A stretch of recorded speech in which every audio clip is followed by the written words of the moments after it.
Welcome to another episode of Live from the Blue Seats. I'm your host, Rob, joined by Dave. Yes, it's 2/3 at least of the original Live from the Blue Seats crew with you this week. Middle of November, a couple of weeks out from Thanksgiving, always an interesting evaluation point during the hockey season. I know you haven't heard a lot from me, some personal stuff going on, all good. I'll give you those updates in due time. Dave and JL, thanks for holding down the fort. Would love to hear from Becky again at some point as well. But, always happy to vary the voices here on the podcast. Dave, how's everything going with you? Good to be back on the airwaves with you. Well, before I answer how things are going with me, I got a very important question for you. Mm-hmm. Did you miss that intro music? What?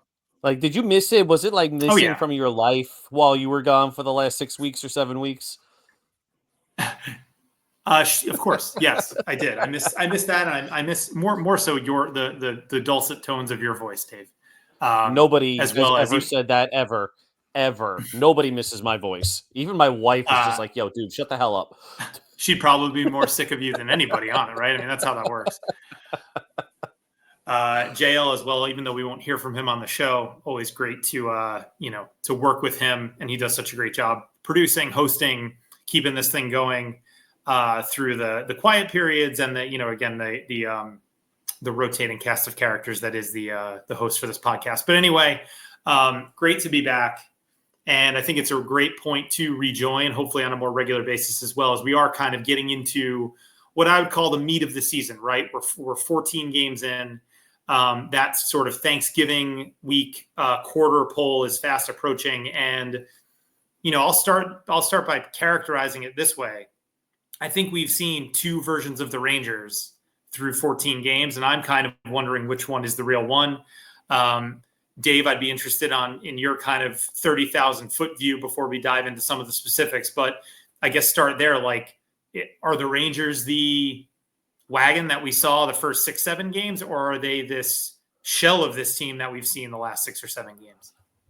The optimist in me says they are, and the only reason why we've seen what happened over the last couple of weeks is because Peter Laviolette galaxy brained the entire lineup. Mm-hmm. He shoehorned Ryan Lindgren into a lineup that didn't need it, and when he did that, he took out Zach Jones of all people, and we've harped for a couple of years about how much they needed Zach Jones' skill set. Maybe not Jones specifically, but another puck-moving defenseman. And basically, he tore up everything that was working, all the pairs that were working, all the lines that were working, all in an effort to do what exactly? Like, it wasn't just to get Mika Zibanejad going, and it wasn't just to get Ryan Lindgren in the lineup. It was to fix an issue that didn't exist. And he truly galaxy-brained it, but I'd rather have him galaxy-brain it now than in April. So this is the time we tinker. This is the time we try to figure shit out. I think the Rangers are what we saw in the first 6 or 7 games, though not nearly as dominant and as big of an offensive juggernaut at 5-on-5 that we saw in the first 5-6 games. I think they're more balanced, but still a cup contender. The Ryan Lindgren thing is obviously where this starts. And I think the challenging part for Laviolette is, okay, this is a core player. He has massive amounts of respect in the locker room, and he's got to play.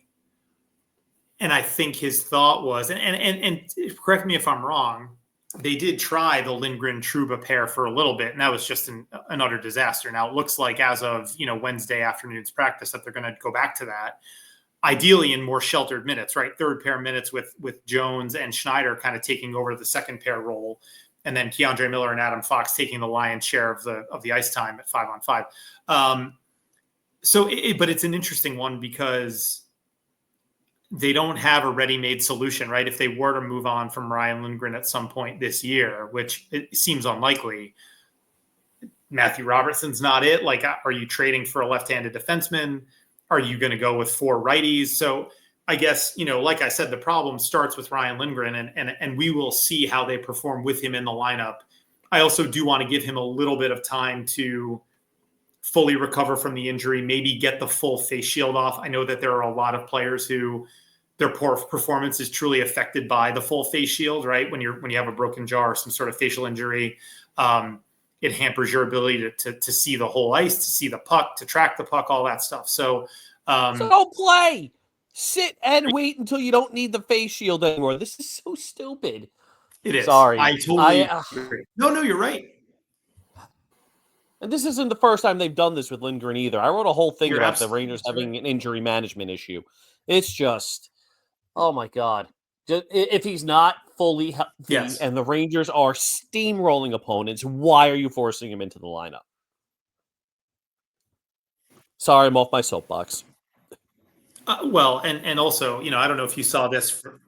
No, listen, hey, I don't, but you're absolutely right about the injury management thing. And it, look, I know Jim Ramsey was maybe part of some of that mismanagement, which might have led to his firing, which a lot of us don't agree with because no one's perfect. And Ramsey was an incredible presence that the players loved and respected for, every season since 1995. He just missed that Stanley Cup team. I believe his 95 was his first season with the team. But whatever, they had a problem with Ramsey. They've had problems now in the post-Jim Ramsey era. I don't know if you saw this, Dave, from Vince Mercogliano earlier on Wednesday, that Mika Zibanejad left the game and they asked him why, and he basically said, I don't know, I felt off, I needed a breather. And so he's another player who has struggled so mightily really all season, but it's been quite magnified the last 2 weeks, 3 weeks.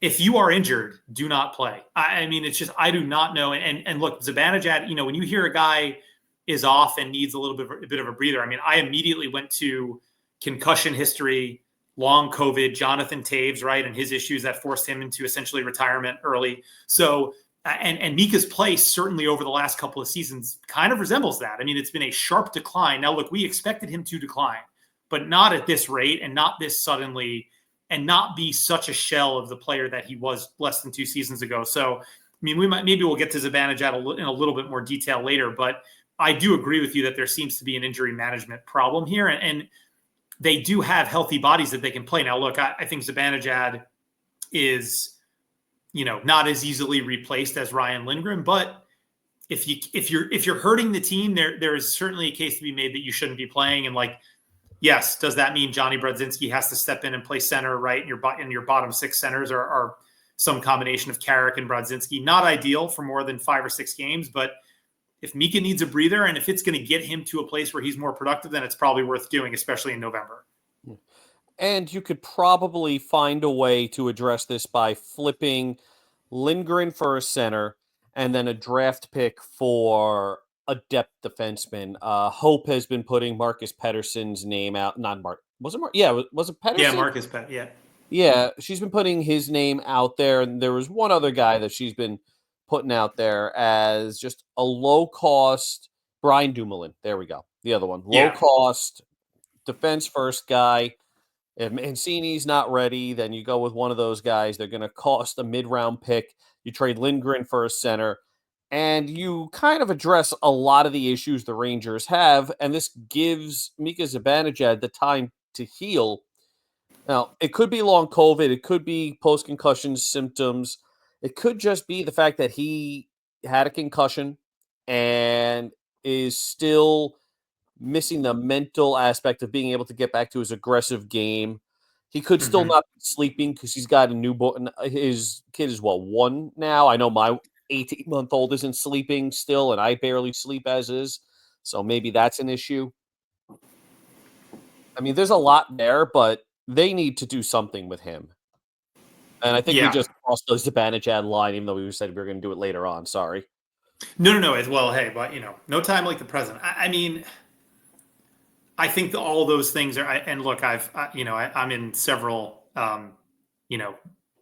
rabid Ranger group chats, right, with friends and family, and it's slowly starting to turn bad for everybody with Mika Zibanejad. There was kind of a point there where the folks like us who are maybe a little bit more into the data and really, really watch the team uber closely, we're kind of seeing the slippage in his game. But like sort of the, and I won't even call them casual fans, but kind of like the average fan or the run-of-the-mill fan, we're still like, this guy's a star player. He still scores a ton of points. He's the dude. He's a star player. No worries at all. And you could hear during the Winnipeg game, it wasn't quite getting to like all out booing like you heard with, say, Tom Pody, Wade Redden. You go back to those days, and the fan base was different back then. It was a little more ornery. I think it was a little bit more rabid in general. I think the fan base is a little bit bigger now. I think there's more Rangers fans just because the way the game has grown. But the fans that did follow the team back then were super invested, kind of hardcore fans that sat through a lockout and stuck with the team. And those players were on the receiving end of like serious vitriol. Last night, Zibanejad had probably one of his single worst games of his career. It was probably one of the single worst games I've ever seen a Ranger player play. And there was noticeable grumbling from a lot of people in the crowd. And, I know that building well. I go to a lot of games. A lot of it was emanating from the 400s, the blue seats, and the upper 200s, which were the old blue seats, basically. And it's starting to trickle into not just that fan, but the more mainstream fan. If this keeps up, he is going to become the main character. And like it was on Elon Musk's platform, as they say, you never want to be the main character on Twitter. He's becoming the main character for the Rangers.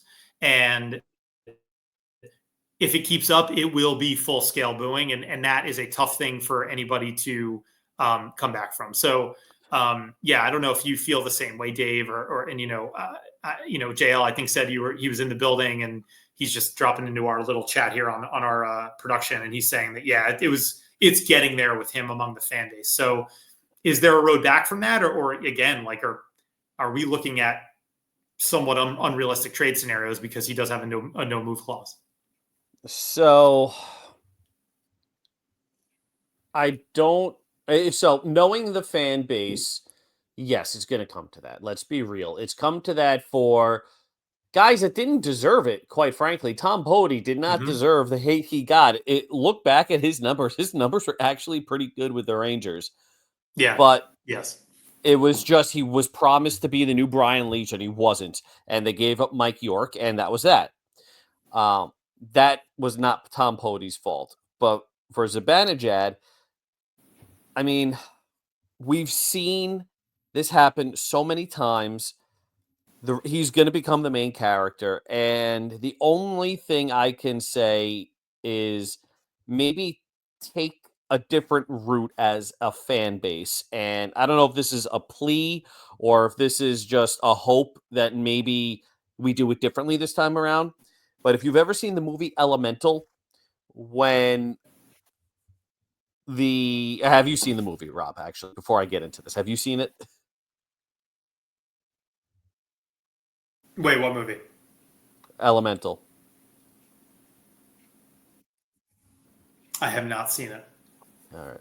So, very, very long story short, there's a scene in the movie where a famous athlete, using that term loosely, is having a rough stretch and everybody's booing him. And one of the main characters in the movie, it's an animated movie, the athlete's name is Lutz. And one of the main characters just starts trying to get the fans onto his side instead of booing him, cheering for him and trying to get him moving again. I saw that comment on the site today, and I said, that's actually a good idea. Maybe that can help. Maybe he just needs us to get behind him a little bit instead of groaning every time he touches the puck. It's wildly unrealistic, and it only happens in things like movies, but maybe we as fans can take a different approach with Zibanejad, because it does seem like something is off with him, and it's not just him falling off a cliff. His entire play style changed, and that's not something that happens when you fall off a cliff. You fall off a cliff, you're just not good anymore. but your game is still the same. Zibanejad is just, he's not the same. There's something different about his game now. And that's why I think there's something off. Yeah, well, and I was just going to say, JL, again, pearls of wisdom from the unspoken producer. You've seen this in baseball, actually, with both New York teams this year, where the Mets were in a huge sort of slump, and they were one of the worst teams in baseball. Francisco Lindor was really struggling. The fans rallied around him, got behind him. There was not a lot of booing or negativity once the whole Grimace thing happened, and that sparked him to an MVP season, and they went on that great run. Yankee fans did the same thing for Aaron Judge in the playoffs. He was really struggling. They gave him huge ovations in games 3 and 4 of the World Series. He ended up, getting a little bit more productive, looked like he was getting on track. So there is some precedent for this with New York fans. I will say that, those baseball is a little bit of a different beast. And Ranger fans are a little bit on the other side of kind of the expectations curve where, look, Yankee fans, for as ridiculous and harsh as they can be, I think they were still happy that the team got to the World Series. Judge has been a record-breaking sort of generational player that, I think everyone knows that they need him in order to win. The Rangers have kind of fallen short the last couple of years, the last few seasons, in ways that have disappointed this fan base. And then when you look at the history of the last, basically since the lockout, they've been the ultimate bridesmaid team in the NHL. Like, no team has won more games and playoff series than them without winning a Stanley Cup. So that does wear on a fan base. But Dave, look, I think you're right. I think that now he also needs to prove to the fans, I think, that he's still there, right? That the game is still there for him. Like, part of the reason I think that baseball fans were happy to rally around guys like Lindor and Judge is that, yeah, there was, there's like an ability there, and that they were, they have come out of those sorts of funks previously, and everybody knows that they are going to rise to the occasion in a certain respect. Whereas with Zibanejad, it's kind of like, look, he came in as a young player on the upswing. He hit this incredible peak in the COVID season. Obviously, that was when he scored the 5-goal game literally days before, he had the 5-goal game literally days before the whole world shut down. And then he kind of carried it, it into the Gallant era, the Gerard Gallant era, I should say, if we're going to continue pronouncing his name correctly. Fuck that guy. I know, but I know. I also like vividly remember the literal podcast where we like had to change the way we were saying his name because like it was made very public that like, yeah, it was like we had a very good laugh about that. But regardless, his game has been on a pretty steep decline for the last 2 seasons. And I think that that's part of why I think the fan base has fully started to turn, is that like, I think everybody was willing to give him a pass and say, okay, this is a slump.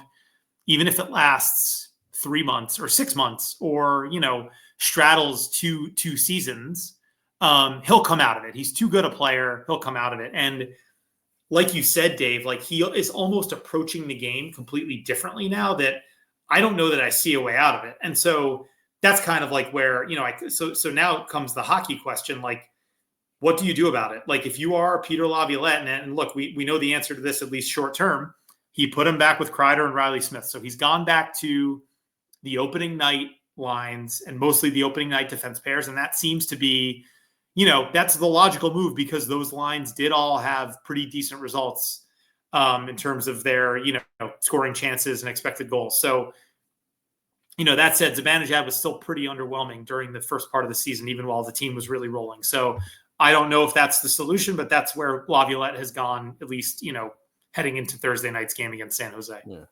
So, that's the start. You reunite the lines, you get the pairs back, somewhat back to what they were. I still would flip Schneider with Trouba because that pair actually looked good, and put Jones with Lindgren, but that's minor.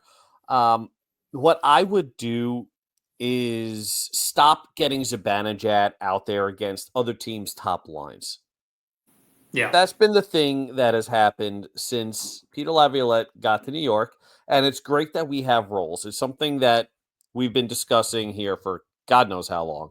about how the Rangers either under Quinn and Gallant, whatever, had no roles, and now under Laviolette, there's clearly defined roles. But Zibanejad is very clearly not doing well in his role. But the Heedle, Kako, Cooley line is absolutely crushing it and showing that maybe they can play up in the lineup a bit. Maybe they can get 50% of the shifts against the opposition's top line, whereas Zibanejad takes the other 50% and split it up a bit. So that way you get Zibanejad out there against more depth players every now and then and let him kind of boost his confidence that way. Even if it doesn't work, you got to try something. You got to eliminate variables and figure out what exactly will get him going. The line changes didn't work. That was one variable. Now we try the matchups. You can't take him off power play 1, and that was an unrealistic ask to begin with because you remove him from power play 1, he's completely shot. You got to do something to support him and get him moving. And if matchups are one variable, try it and see what happens. What do you have to lose? Yeah, it's true. And I think that's, we may see that. I would also say, even take it one step further, Dave, like, and we haven't seen this in a very long time, maybe since the AV era, right? But just roll your lines. Don't even worry about matchups. If you believe in your talent and your system, and look, Arthur Staple wrote a really good article in the Athletic. If you're subscribed, definitely check it out. Just kind of an overall kind of overview state of the Rangers type piece where he basically looked at it and said, look, this team is very talented. It's a very good hockey team. Like, I don't think anybody looks at this roster and thinks it's a weak team that isn't a contender. But, clearly they have had a problem handling quality opponents this year. They have been stubbornly consistent in a bad way in terms of giving up too many rush chances and rush goals against. And it's starting to feel like a team, and I agree with this characterization, that will never be more than the sum of its parts, right? There does seem to be something missing. And I don't mean I don't mean this on a personnel level or like a fit or a schematic level at all. I mean it on a personality level where I just don't know that there's enough. And I think desire or like want to is the wrong phrase, because I do think all these guys care, but I don't know that I think this team is a little too vanilla. I don't think they challenge each other. I don't think that they hold each other accountable.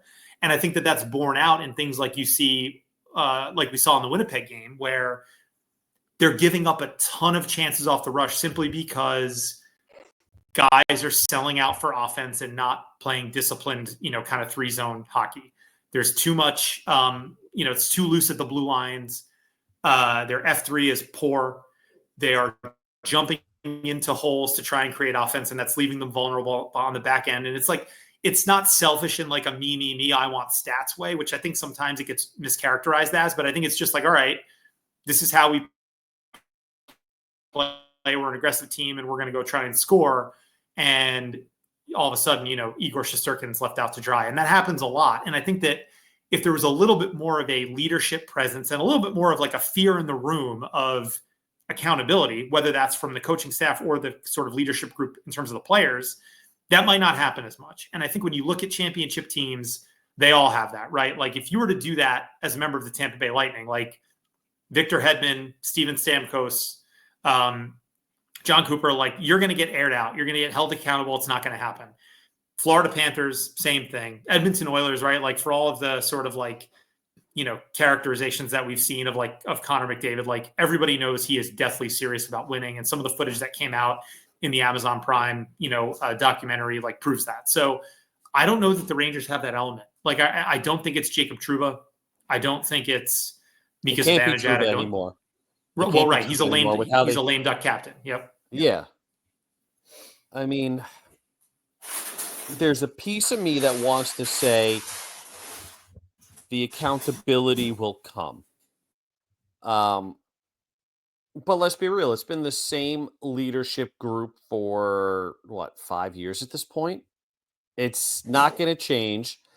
And yes, I think when we started this season, I started doing the the comparison to the Boston Red Sox and the Nomar Garcia Parra trade. And I think the Rangers need to do something like that at some point. Yep. I couldn't agree more. I couldn't agree more.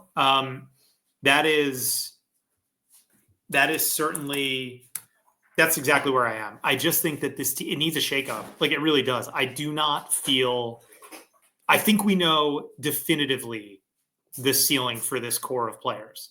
And by the way, like, I don't think Gerard Gallant was a good coach, and I think Peter Laviolette's an upgrade, but I don't think I would not put this on coaching. And I think you could bring in the best coach in the world, frankly. I think you could put John Cooper in that locker room, and I don't think it makes that much of a difference. Their underlying numbers might get better. Their discipline might get a little bit better, but the core has a ceiling. Like, you need the type of player that simply will die to win a big hockey game and will hold his teammates accountable to that standard. And I don't think that player is on the Rangers right now. I don't, like, look at that room. I think they tried to import it with Barclay Goodrow.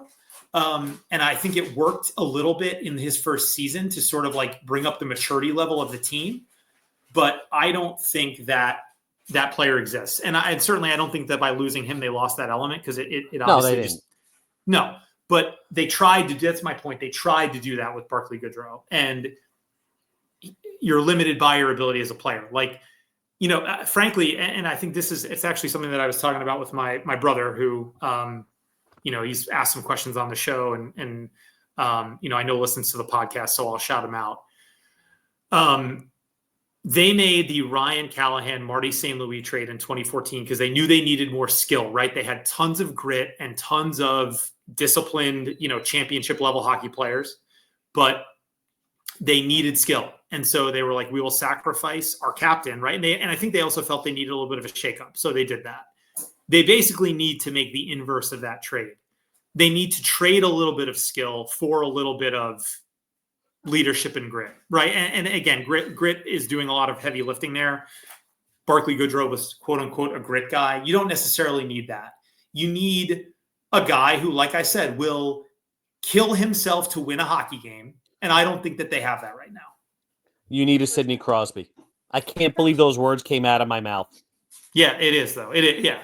And Becky's over here listening to me, by the way. And she said Trocheck. And I think Trocheck is a great example, but I think you need more than one of him. And you definitely do. You need, so when the Penguins were winning, they had Crosby. Malkin was obviously, Malkin. He wasn't yet the playoff disappearing act, but they had other guys aside from Crosby that were helping lead the team. The Rangers, who is that guy aside from Trocheck that is getting them moving? It's not Lindgren.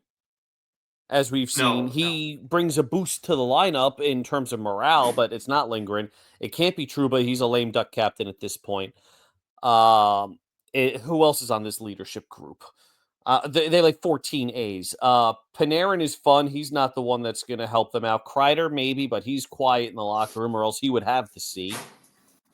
Fox, maybe. Quiet guy. No, it's Zibanejad. It's Fox.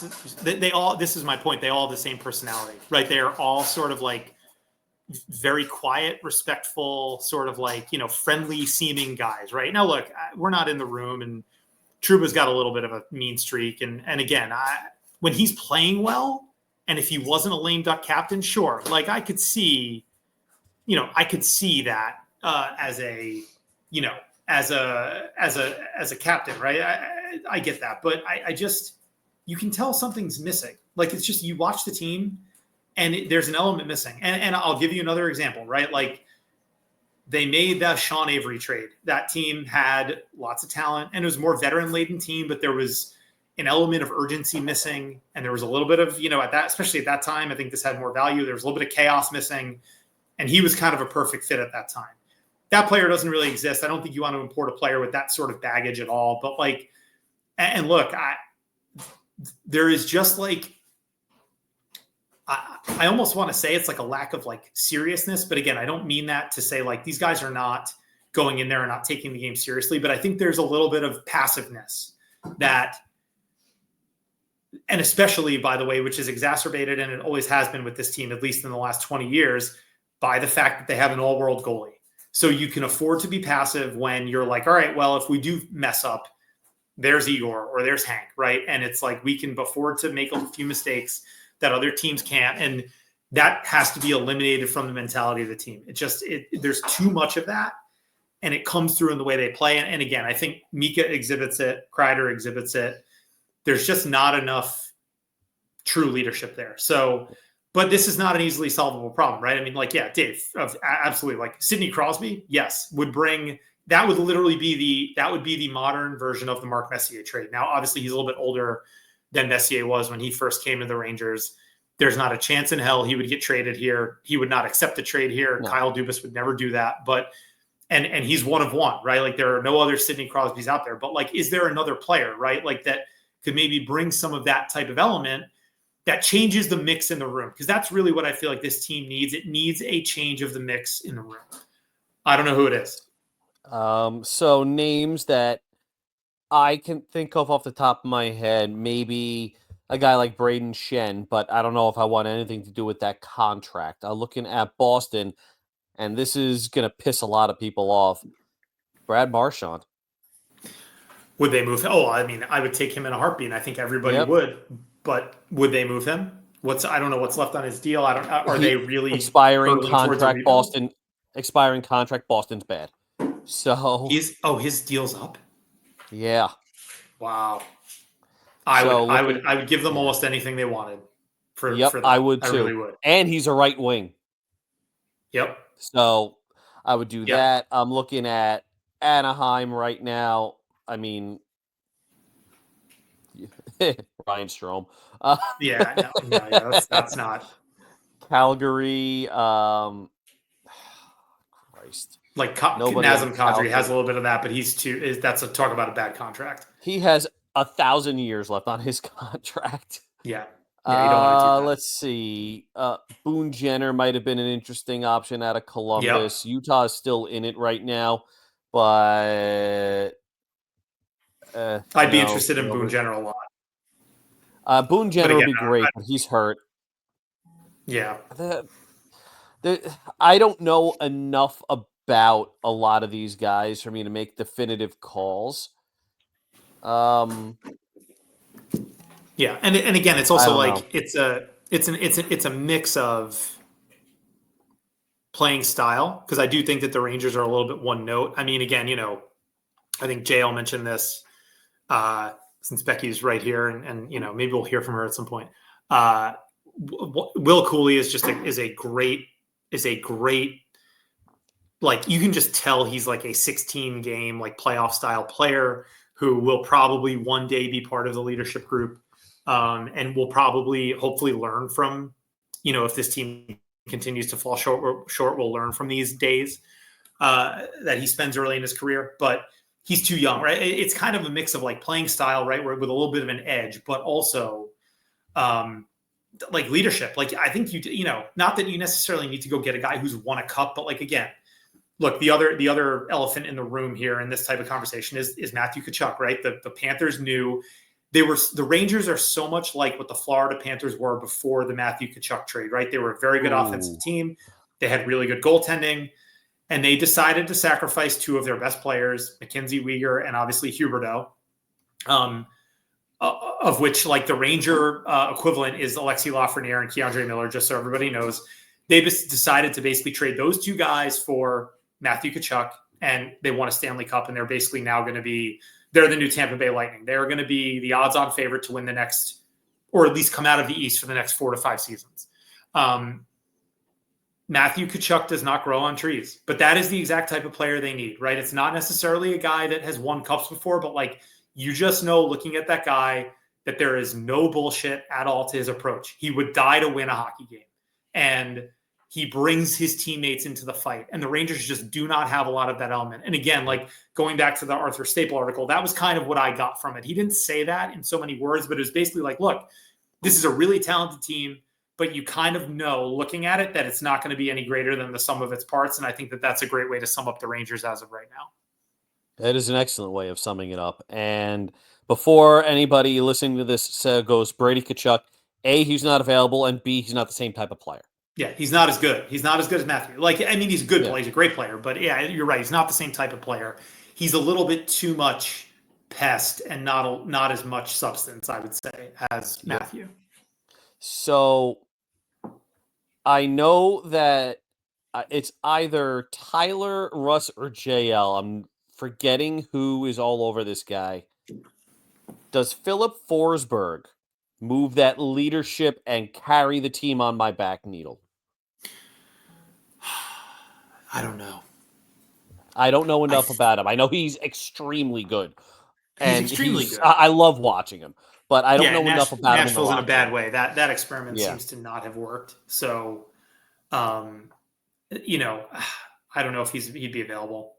Honestly, the guy that you mentioned that seems the most realistic is Marchand because he's on an expiring contract, and I'd pretty much give them whatever they wanted for that. And he's like you said, and he's a right wing. Yep. So let's play that out. You're good at this. A star right winger, a star winger. That's usually what, a first round pick. How old is he? He's like 34. I want to say he's 30. He's 36 years old. Holy crap! He's 36 years old. Damn. Doesn't play like I didn't know that. No, he doesn't. Well, it probably helps that he's got little legs. Sorry, I couldn't help the short joke. So, are you looking at Kakko and a first? I do that. Sold. I have no problem with that. And I like, by the way, like kudos to Kakko, who he's been excellent. He's been awesome. And like such a great fit on that line, which is just doing yeoman's work. It's not pretty, even though Heedle's got plenty of skill and in theory, Kakko's a skill player, but they play greasy, straight ahead hockey. They're scoring on rebounds and tips. It is just, and you know what's frustrating to me too, Dave, and I'm sure you agree, is like, the whole team was kind of playing that way early in the year. Like the thing that I noticed the most through the first 6 or 7 games, right? It's almost like they've played 14 games. The first 7 were one team. The second 7 were another team. That first 7 games, so many more pucks to the net. Like what happened? They were actually finally taking everybody's advice, and they were doing it in a good. They weren't doing the Carolina things like empty calorie shots from everywhere, but there was a lot more of a concerted effort to like funnel pucks to the net. They were creating chaos off of rebounds and scrambles, and they had a lot more puck possession. And by every metric, they were a top 3 team in the league. So what happened to that? And it's all, and again, that Heedle, Cooley, Kakko line was kind of like leading the way, and they've gotten away from that. So look, hopefully it comes back. I did just pull up Marchand's stats. He's got 13 points, so he's still a point per game player. He's going to fetch a haul. They'll probably wait till the deadline, but man, if the Rangers are kind of like still in this mode in March, and yeah, it would probably hurt to give up Kakko in the short term, but man, you move Riley Smith down, Marchand becomes your top line right wing, and that's definitely an upgrade. And listen, first, kudos to Kakko, who he's just been solid. That line is fun to watch. You got to make that trade. And if Marchand is still putting up those numbers, you got to re-sign him for a couple of years. Do 1-year deals if you need to. But that's the type of player, that's the type of leader they need. And that's the type of guy that will hold people accountable and get the most recent 7-game Rangers back to their first 7-game Rangers. And what changed, again, that there's the only thing that changed to me was shoehorning Lindgren into the lineup. When you say a team is the sum of its parts, it means the weakest link drags them down. And Ryan Lindgren right now is their weakest link by a country mile. And if you want to say Mika Zibanejad, the only thing I can say to you is all of this happened as soon as they put Lindgren back in the lineup. As soon as that happened, this team started to go down the shitter. Yep. Zibanejad was still in the lineup. Yeah, and look, he wasn't great, but he was fine. And look, I want more than fine for Mika Zibanejad. If this team's going to win a Stanley Cup, they need more than fine for Mika Zibanejad. But I agree. No, all of this, and again, the insertion of Lindgren created a domino effect. And I will say the other thing, and again, this goes more to the off ice sort of mentality stuff than the on ice, lineup and all that and performance. But it seems as though once they lost a couple games and kind of got outplayed a couple of times, that really killed their whole confidence. And that's another thing that, look, it happens to every team. It's any team that seems invincible in the NHL just is going to have a slump over the course of an 82-game season. Like, I know everyone's looking at Winnipeg and is right now saying, like, how's anyone going to beat them? They're going to, like, roll to the Stanley Cup. Like, we know that's not going to happen. They're a good team that's off to a good start, but they are certainly not bulletproof. But it is alarming to me that a veteran team like the Rangers, right there, I think we can fully call them that now, even with the youth that still sort of headlines a lot of their lineup. A veteran team like the Rangers struggling with like one or two bad performances and like letting bad habits seep in and sort of like moping around for 3, 4, 5 games in a row, like that's kind of unacceptable. And again, that's not on the coaches. Normally I think I would blame the coaches for this. And again, the insertion of Lindgren did not help because it made everybody's job that much harder. But, from an like the Buffalo game was an embarrassment. That was like, maybe they played that bad once under Gerard Gallant and David Quinn, like over that 4 or 5 year stretch. Like that was all time low bad. And like that was a team giving up on a game. And you just so rarely see that with the Rangers over the last 2 decades that was a little bit alarming. So, listen, because blowouts happen. Like they got blown out a bunch during the early part of last year while they were still adjusting the Laviolette system. But that was not like this team quit on this game. And like, it certainly felt like they quit on that Buffalo game. So that to me is another reason I call into question leadership and mentality as opposed to like just looking at these sort of, are they optimizing the lineup?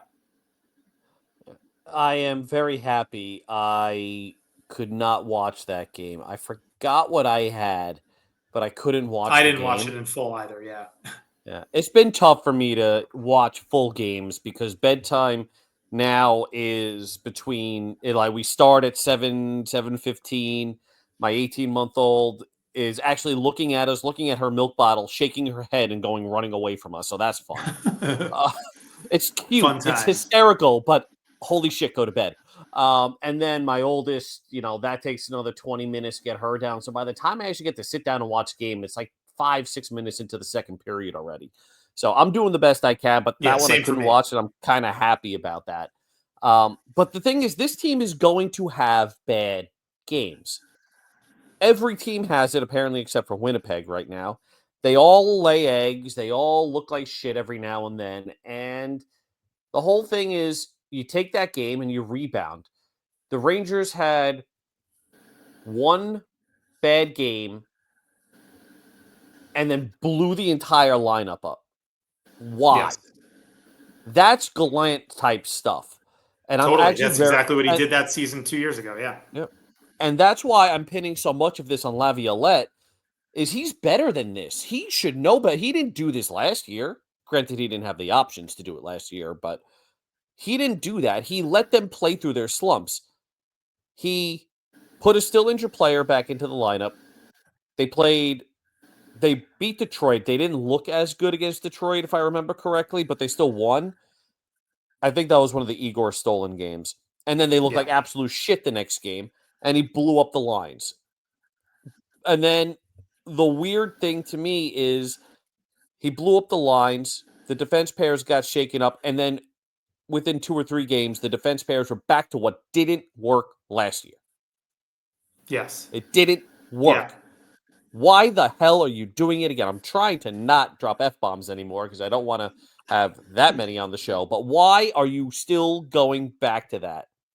Yeah, I mean, I have jokingly said like every minute I watch Miller and Trouba playing together makes me like not want to watch the team anymore. And I obviously don't mean that because I'll watch every game, but it's just like I'm like this. We all know this doesn't work. Like there is so much evidence that it doesn't work. They totally bring out the worst in each other. It's just because, like, again, Trouba actually had a decent start. And again, maybe he had a little bit of a chip on his shoulder with all the offseason stuff. And now he's kind of settling back into the below average player he's become. But like he had a decent start. Miller and Fox were absolutely bossing the game for the 15, 16 minutes they were out there together at 5-on-5. So like, that, and frankly, like, again, I totally agree with you that, you're only as strong as your weakest link. Like that's just kind of the way I think hockey works. But like also you can mute your weaker links by playing your best players more. Not that I'm proposing they run Adam Fox and Keandre Miller into the ground before what they hope to be a long playoff run, next spring, but play them more. Like you have the ability in hockey to put your better players on the ice as much as you want. And as much as as long as they're effective. I mean, John Tortorella said this about Artemi Panarin. He's the best tired player I've ever seen. And Tortorella pushed his boundaries, right? He played him long shifts. He played him extended minutes because he was, especially those couple of years in Columbus, he was able to dominate that game and pull the team to greater heights when he was out there. And so, and Laviolette does do this. He does lean on his best players. He will shorten the bench late in games, but especially with the defense. Like, look, he's smart enough to know, the team uses analytics enough to know, the less Jacob Trouba, the better. The less Ryan Lindgren, the better. Like, try and figure that out because all the other 4 defensemen are pretty good. Most teams don't have 4 defensemen as talented and as strong as Fox, Miller, Schneider, and Zach Jones. So take advantage of that. Like, you know what I'm saying? Like, take advantage of that and let's go from there. All right, we're going to wrap up in a couple minutes, but JL said he can chime in here and maybe has a couple things to add before we wrap it up. So why don't we go to the final segment of this week's episode, which is let's hear from producer JL. How you doing, buddy? Hey guys, can you hear me? Well, we can hear you perfectly. Very well, actually. That's perfect. Thank goodness for AirPods. First, Rob, it's awesome to have you back here. I love hearing your voice. Soothes me for some reason in the midst of chaos. So I appreciate that. Great. But I think Dave, that's JL's way of trying to say he wants you to narrate his life. I mean, I guess, Right. but I mean, Rob was one of the reasons why a lot of us didn't lose our cool during some crazy times. So yeah, it's nice. It's nice to always have you on here, and obviously this is your baby. So I've been listening a little bit, and obviously there's Dave. Dave. Sorry, Dave. I don't mean to disparage you like that. No, but yeah, I've been listening. Through the last hour or so. And I think you guys really hit on a lot of good points. I was, as you guys heard, I was feeding them notes every so often in terms of a couple of things. But I'm really in lockstep with a lot of what you guys said. I will say this, though. The Marchand thing is really intriguing. I just don't know what the Rangers, or at least what the Bruins would want from the Rangers in the first place. And also, too, touching on Mika Zibanejad, I know I've touched on it a lot lately, at least on here, and I might have mentioned it in public and also in private. Something has to be off with him. I mean, you just can't have that much skill and decline this rapidly. I mean, obviously we knew there was going to be some sort of decline, like you said, but at the same time, I don't think that there is necessarily. I just think he's hurt, and to touch on when he was injured the other night. So I was at the Winnipeg game, and one of the things I noticed was I don't know how it was perceived on television, but he looked fine to the degree that anyone looks reasonably normal. He walked up to the dot, and then just like a switch just flipped, and he just looked off. Like it was very sudden. And then he's going off with the trainer, and you could tell there was a bit of a concern. So something really does, something is probably up. And I know I've been kind of getting on him, but I mean, if you're hurt, man, take a rest. Yeah, and just there's a whole bunch of stuff that I'll definitely touch on the next podcast. But it's always nice to be here, and you guys are killing it as always, and the website's killing it as always, and you, the fans who are listening, are always killing it as well. Just taking in our stuff and not laughing at me or Dave or Rob. So They can laugh if they want. Fair. JL, as they say on WFAN, thanks for the call. Oh, appreciate that. First time, long time. I'll hang up and listen. Look, for sure. I mean, I think there's probably something physically and or mentally up. And we can't discount that, right? And if he does need to step away from the game to get his head right, then he should do that. And look, there is precedent for that in sports, more in more recent years, right? This is not something that ever would have happened 15, 20 years ago, but like guys do this now. And if he comes back and can be close to the player that he was when he was at his pinnacle, then the Rangers are a different team. Look, again, it's not that long ago, but like I always tell people this, like go watch the highlights from the Carolina series in 22, that playoff series that they won in 7 games. He was the best player on the ice. Like it was. And, look, I know Carolina, that's more of a team concept, volume approach. They don't really have the star power or the skill, but like really good team, bona fide contender. And Zibanejad was the best player on the ice for 7 games in a really tough playoff series. Like he can be that guy, or he could at least 3 years ago. Now I'm not so sure. And I don't know if it's physical or mental, but that's certainly something that fans all over the place are debating. I will say this too, JL, look, let's hold out hope that, between now and the next podcast, maybe things start looking better. And the team does show some improvement. I didn't think they had a bad game against Winnipeg. They did not play an awful game by any means. They outshot them, had plenty of chances of their own. Of their game, although, again, he was hung out to dry, a lot of rush chances against. Dave, any final thoughts before we wrap up here? The first thought is you might want to repeat what you just said. It sounded like your feed had a stroke. Oh, okay. Well, I apologize for that. All I was saying was that I think the Winnipeg game was a step in the right direction, and maybe things continue to get better from there, especially with the better line combinations and defense pairs. And the night is always darkest before the dawn. Very true. Name the movie, get a prize. The Dark Knight. Come on. One of the best. Yep. Yes, I am impressed. I am very impressed. Well, that's one of my favorite movies. Yeah. That's a must-watch. It is an amazing. I can't believe that movie is 16 years old at this point. 2008. That's crazy. Yep. Yeah. That's crazy.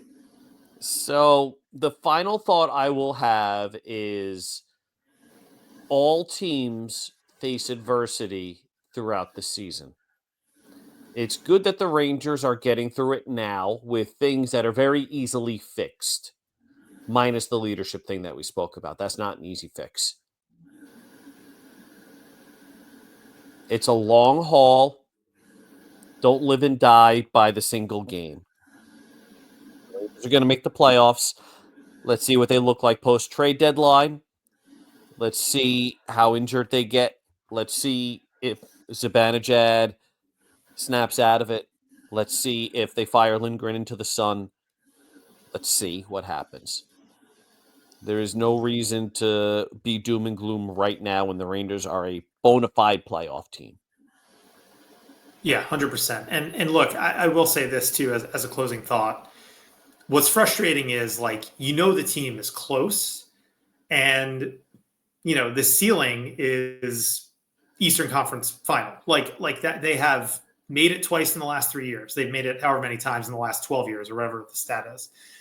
That is the ceiling. It's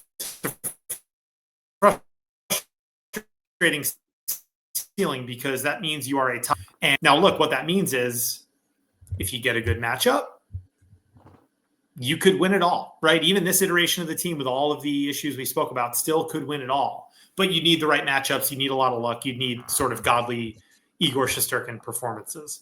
I think we all want to see this team increase its odds of winning by improving where it can improve. So, but yeah, I agree with you, Dave. It's not all doom and gloom.